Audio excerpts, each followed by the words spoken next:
नमस्कार दोस्तों। सोचो अगर आपके पास एक ऐसा इन्वेस्टमेंट ऑप्शन हो जो ऑटोमेटिकली आपका पैसा इंडिया के हॉट सेक्टर्स में इन्वेस्ट कर दे, और जब वो हॉट सेक्टर ठंडा पड़ जाए तो ऑटोमेटिकली आपका पैसा नए हॉट सेक्टर में शिफ्ट हो जाए। बढ़िया कॉन्सेप्ट है, राइट? इंटरेस्टिंगली आज जिस एनएफओ की मैं आप सबके साथ बात करने वाला हूँ, यही चीज पॉसिबल करने की कैपेबिलिटीज रखता है, और ये इंडिया का पहला systematic AI powered sector rotation fund हो जाता है। मतलब जब आईटी सेक्टर बूम कर रहा है तो ये आईटी में शिफ्ट हो जाएगा, फार्मा का टाइम आएगा तो फार्मा में शिफ्ट हो जाएगा, और ये सारी चीजें मैन्युअली नहीं, ब्लैक रॉक की ग्लोबल एआई टेक्नोलॉजी और अलादीन प्लेटफॉर्म का यूज करके किया जाएगा। तो अगर आपको लगता है कि यार मैं कभी सेक्टर का टाइमिंग अच्छे से नहीं कर पाता, तो ये वीडियो आपके लिए। ध्यान से वीडियो देखना, अगले 8 से 10 मिनट में हम समझेंगे कि सेक्टर रोटेशन फंड होता क्या है और क्यों जरूरी है आपके पोर्टफोलियो के लिए। जियो और ब्लैक रॉक का पार्टनरशिप क्या है, ब्लैक रॉक का अलादीन प्लेटफॉर्म कैसे काम करता है, और जियो ब्लैक रॉक का सेक्टर रोटेशन फंड का एनएफओ क्यों इंटरेस्टिंग लगता है। So without any further delay, let's get started.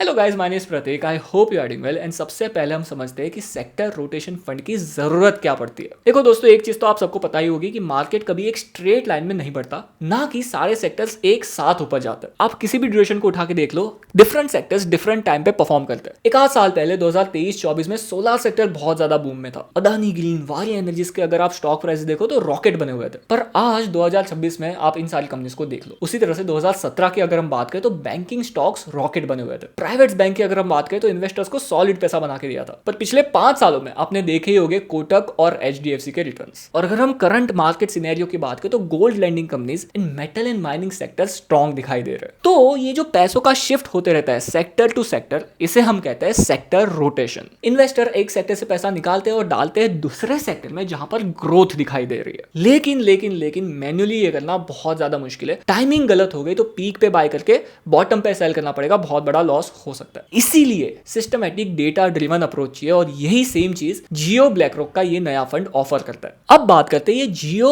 And black rock है कौन और क्या इंपॉर्टेंस रखते हैं इंडियन मार्केट में। मोटा ये एक जॉइंट वेंचर है जियो फाइनेंशियल सर्विसेज और ब्लैक रॉक के बीच में। ब्लैक रॉक दुनिया का सबसे बड़ा एसेट मैनेजमेंट कंपनी हो जाता है। उनके पास ग्लोबली $13.4 ट्रिलियन का एयूएम है। मतलब इंडिया के पूरे जो स्टॉक मार्केट का साइज है उससे 3 से 4 गुना ज्यादा। एंड साथ ही ये कंपनी 40 साल का एक्सपीरियंस लेके आती है सिस्टमैटिक इन्वेस्टिंग में। और दूसरी तरफ है जियो फाइनेंशियल सर्विस, जो रिलायंस से स्पिन ऑफ हुई कंपनी है, जो इंडिया की सबसे trusted tech driven financial service company बनने जा रही है। और उनका मिशन सिंपल है, फाइनेंशियल सर्विसेज को डेमोक्रेटाइज करना 1.4 बिलियन इंडियंस के लिए। तो ये जियो और ब्लैक रॉक की पार्टनरशिप एक तरह से विन विन है, क्योंकि जियो लेके आती है लोकल एक्सपर्टीज, ट्रस्ट और रीच, और ब्लैक रॉक लेके आया ग्लोबल टेक्नोलॉजीज, प्रोसेसेस और 40 साल का सिस्टमैटिक इन्वेस्टमेंट का एक्सपीरियंस। इसका मतलब इंडियन इन्वेस्टर्स को मिल रहा है global quality fund management combined with India specific insights, best of both worlds. And साथ ही रिसेंटली एक ग्लोबल लेवल इवेंट होने वाला है जहां पर ब्लैक रॉक के सीईओ लैरी फिंक और मुकेश अंबानी जी, जिसे कौन नहीं जानता है इंडिया में, दोनों साथ में मिलने वाले एक स्टेज पे। और ये सिर्फ एक इवेंट नहीं, ये दर्शाता है कि इंडिया ब्लैक रॉक का ग्लोबल स्ट्रेटेजी का कोर पार्ट बनने जा रहा है, और ये फंड उसी लार्जर विजन का एक प्रैक्टिकल एग्जीक्यूशन है। अब आते हैं सबसे इंटरेस्टिंग पार्ट,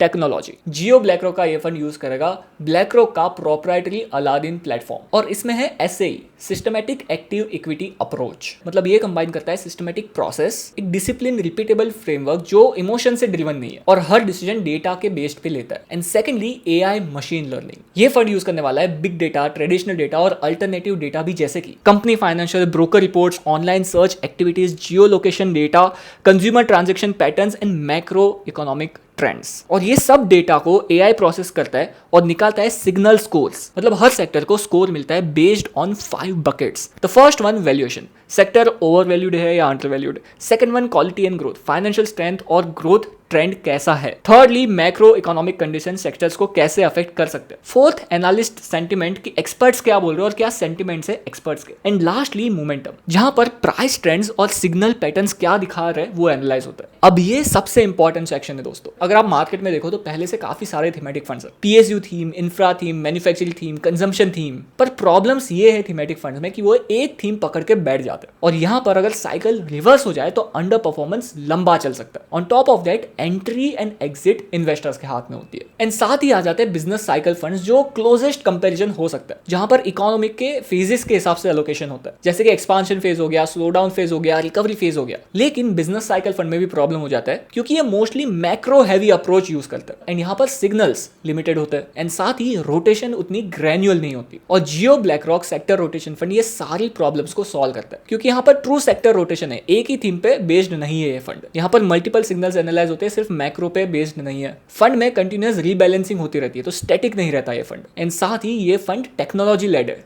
नेगेटिव लेड नहीं। और इस फंड के की डिफरेंशिएटर्स हो जाता है multi signal 360 degree frameworks, hybrid portfolio, sectors plus stock diversification, lower concentration risk. On top of that risk and cost consistently monitored by Aladdin. Fund का बेंचमार्क हो जाता है निफ्टी 500 TRI एंड साथ ही ये fund systematic, scalable and transparent हो जाता है। मोटा मोटा आप किसी एक सेक्टर के भगवान भरोसे नहीं हो एंड आपका पोर्टफोलियो टाइम के साथ इवॉल्व होते रहता है। चलो अब बात करते हैं एनएफओ की इंपॉर्टेंट डिटेल्स, जो आपको आपके स्क्रीन पर दिखाई दे रही होगी। एनएफओ पीरियड है 27 जनवरी 2026 से लेकर 9 फरवरी 2026 तक। एनएफओ पीरियड में एनएवी होगा 10 रुपए पर यूनिट। मिनिमम इन्वेस्टमेंट 500 रुपए से स्टार्ट कर सकते हो आप। फंड का बेंचमार्क हो जाता है Nifty 500 TRI, total return index. अगर हम एक्सपेंस रेशियो की बात करें तो वो हो जाता है 0.50% के आसपास, जो बहुत ही ज्यादा कंपेटिटिव है। एंड फंड का प्लान ये है कि ग्लोबली कॉस्ट एफिशिएंसी जो ब्लैक रॉक अचीव करती है, वो इंडिया में लेके आना थ्रू स्केल एंड टेक्नोलॉजी। साथ ही एग्जिट लोड कुछ भी नहीं है, आप जब चाहे रिडीम कर सकते हो विदाउट पेनल्टी। एंड लास्टली अगर हम रिस्क लेवल की बात करें तो ये एक इक्विटी फंड है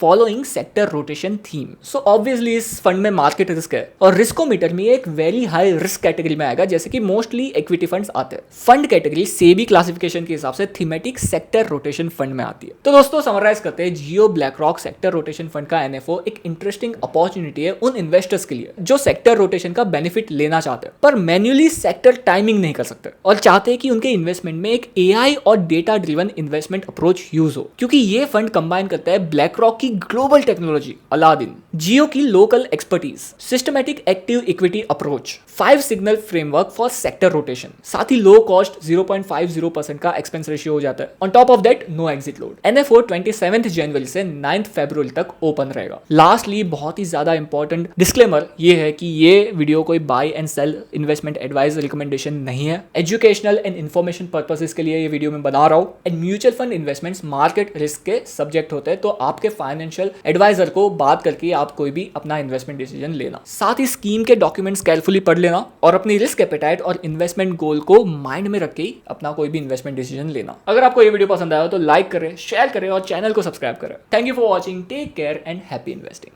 जय हिंद।